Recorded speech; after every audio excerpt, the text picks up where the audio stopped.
What's going on, guys, and welcome to my new series, which I like to call the Classic Car Series from now. I'm thinking I might change it in the future. And today we are joined here with Brenton, and we will be featuring his 1978 Fiat X19.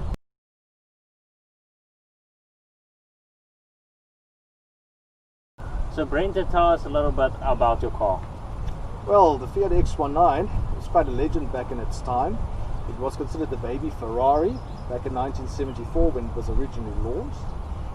It was designed by the coach house of Brenton, which made it quite a famous little car at the time. There was even talk that Ferrari wanted to put it into full production, but eventually decided to rather go let Fiat have a go at it, because they wanted to produce a sports car for the mass market. And of course the Fiat Spider was at the end of its tenure, so they decided a new design was needed.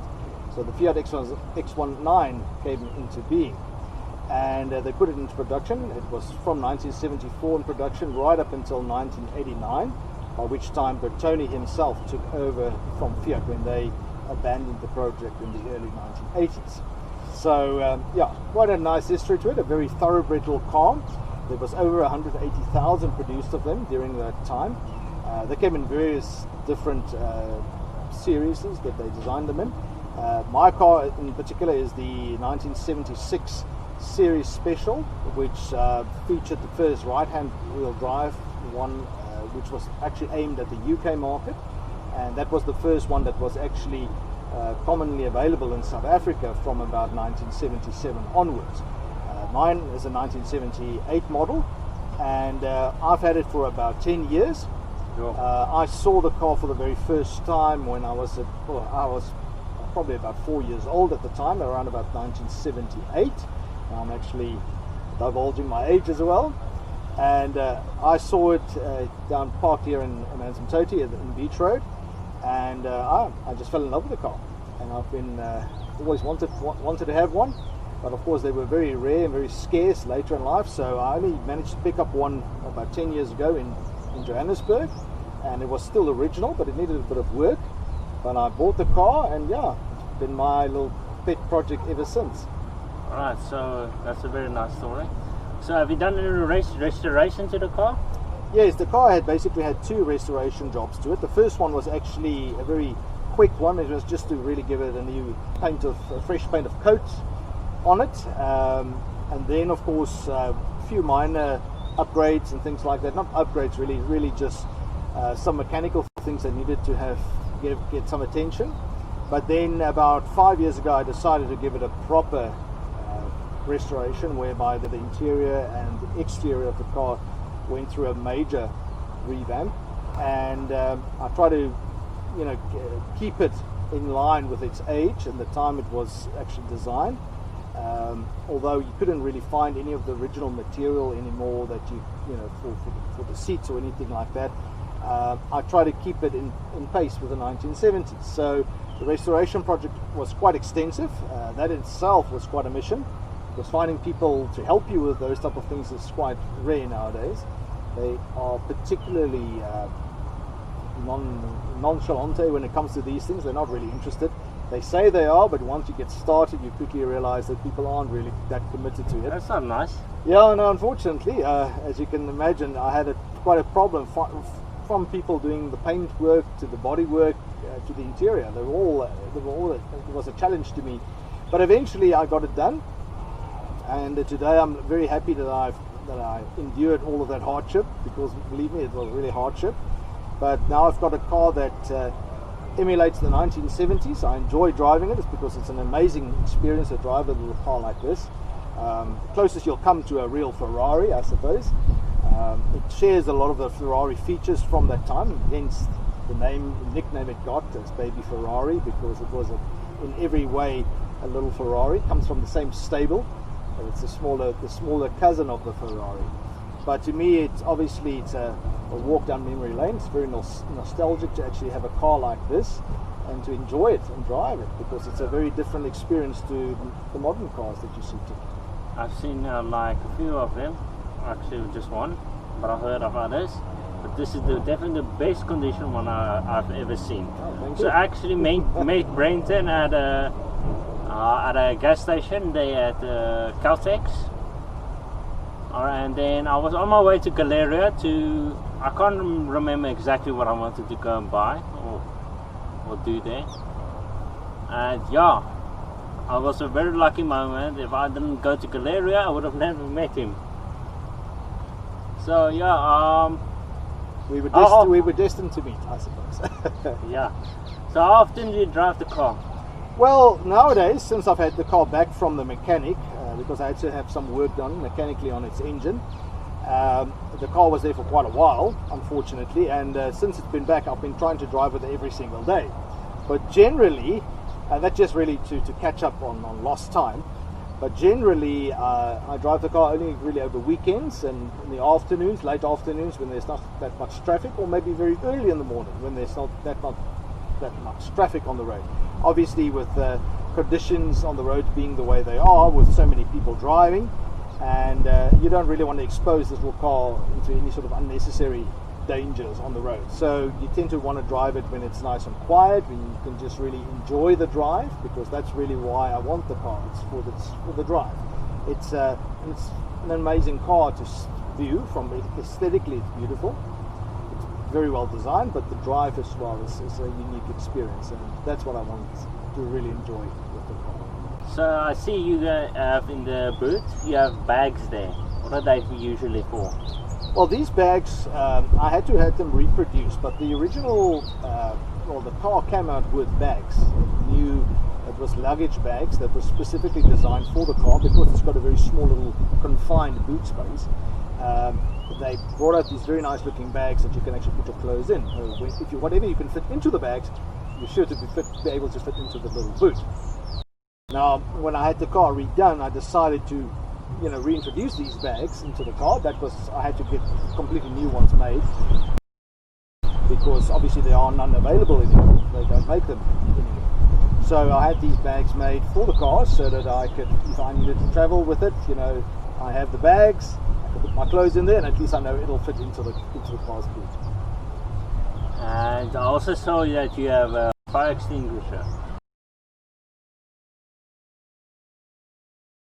Yes, the fire extinguisher is something that's unfortunately a requirement from the insurance company through which I'm insuring the car. The car, obviously, because it's now designated a classic car, it's older than 25 years, so it's considered a classic car. And if you get special classic car insurance, they insist that you have a fire extinguisher, because they obviously think older cars, there's a greater risk involved in them. But in any case, so yeah, the fire extinguisher is there. I haven't had to use it, fortunately, but yeah, it's there. There's more of a chance for Lamborghini Aventador to burst into flames or Murcielago than this car. Absolutely. What's in the front of the car, in the hood? In the front of the car, there's a fair amount of luggage space there as well, which you can also fill with some bags if needs be. But it's actually so cleverly designed, you can actually remove the target top of the car and place it into the front of the nose of the car, which is very nice. So if you have a lovely day driving around and you see, all right, I want to rather take the roof off and enjoy the open skies above you, you can actually take the roof off and put it into the front of the car, and it fits in beautifully, and you can carry on driving. And if you do run into some rain and you suddenly get caught with that, you can stop and you can put the roof back on again, no problem. So very cleverly designed little feature of the car, and very few people know that. So what are in the bags? At the moment, there's nothing. Nothing. Nothing in the bags at this stage, but actually, it was designed for clothes. But interesting point on that, the original Fiat X19s also came out with their own custom-made clothes. You can actually buy a jacket and some trousers with the car as well. Sports jacket, sports trousers type of thing. And it was all part of the deal or the experience. If you wanted to really have the gear that goes with the car, you could actually buy that as well. So I obviously wanted to restore some of that as well. I don't know what happened to the original clothes. Probably, I suppose it's still with the original owner that bought the car in 1978. Yeah. So I had to have my own made, obviously, but yeah, I did that, and that's to go to complement the car. So I can drive around with it. Obviously in summer it's not the best of ideas to drive around with it. It's quite hot. But in winter it's a nice feature to have with the car, to be in the actual gear that goes with the car, with all the logos and all the signatures that's on it. So I see you have bags in the front. What are those bags for? Those are actually, one is a tool bag that carries some basic tools with it, so small repairs that if you run into any sort of mechanical trouble, that it's all in this little bag. And then the other bag is a first aid kit bag.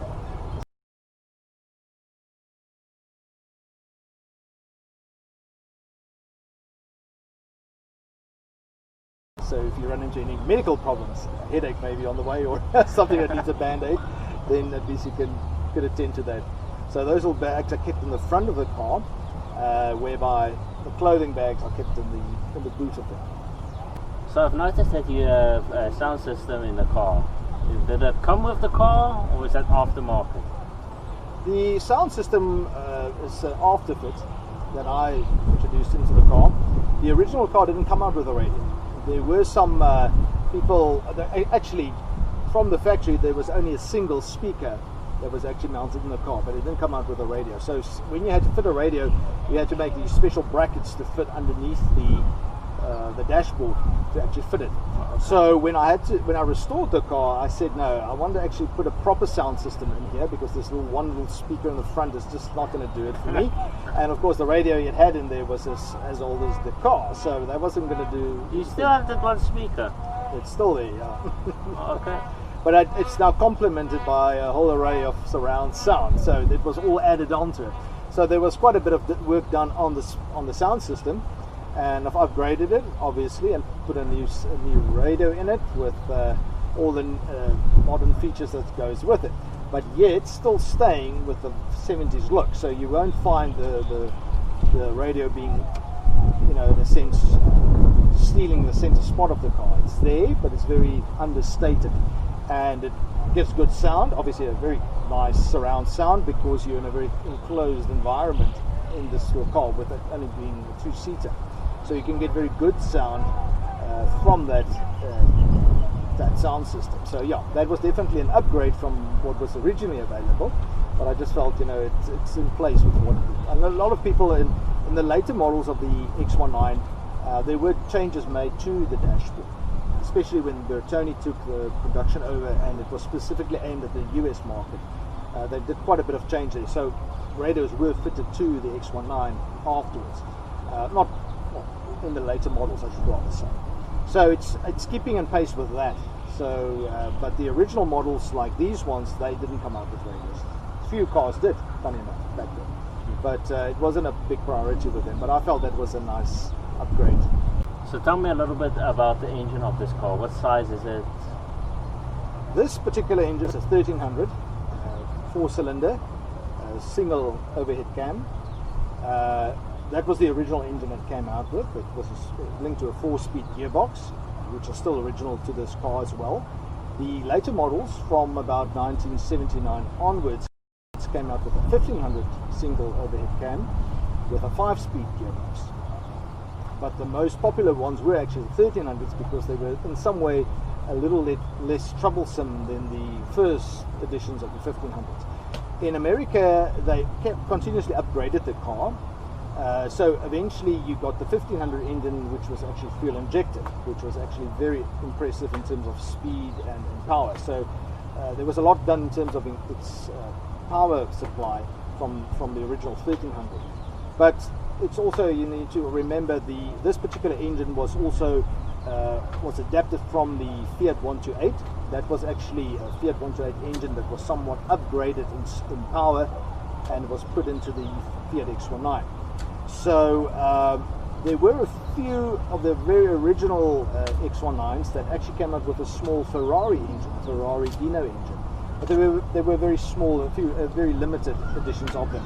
But the actual engine that was designed for it was it was built around the Fiat 128's 1300 engine, and that's still the original engine of this car.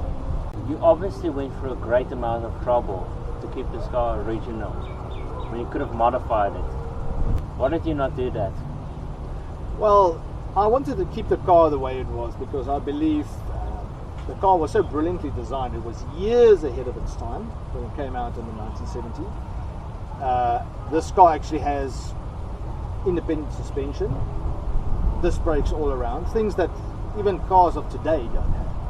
So 45 years later, it's still ahead of its time in many ways.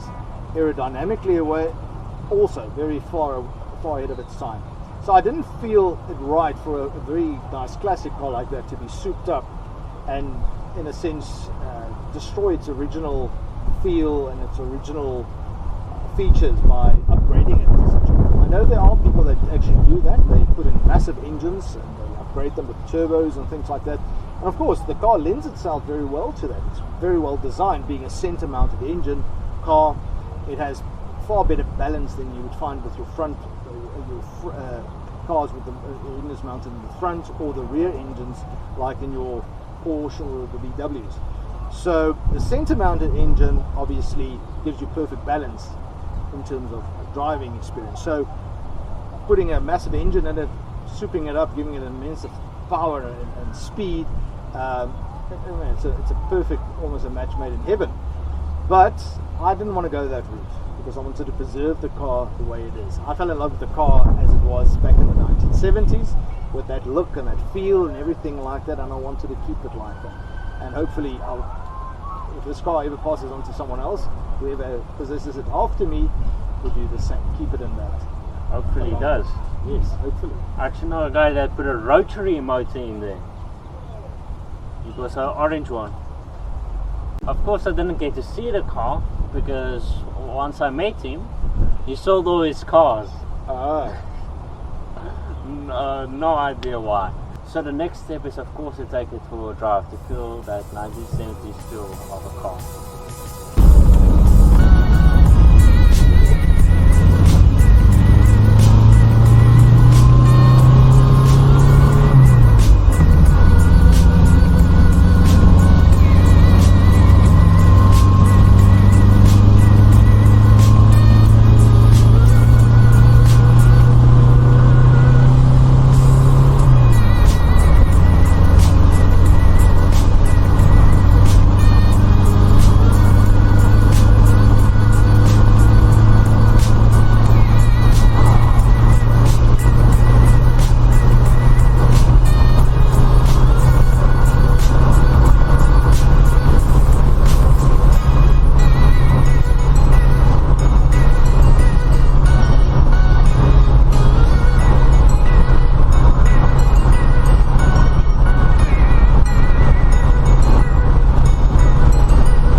guys, that's going to be doing it for this video. If you enjoyed the video, make sure to like the video. Let's try to get to 59 likes. And make sure to subscribe. If you own a classic car and you want me to feature your car, make sure to direct message me on Instagram if you have Instagram, or direct message me on Facebook, on Messenger. I have a Facebook page and a Facebook profile. You can choose either one, or you can email me at thecarspot.kpn@gmail.com. Thank you very much to Brenton here for telling me about his car, also taking me for a drive. And I'm looking forward to seeing you in the next video.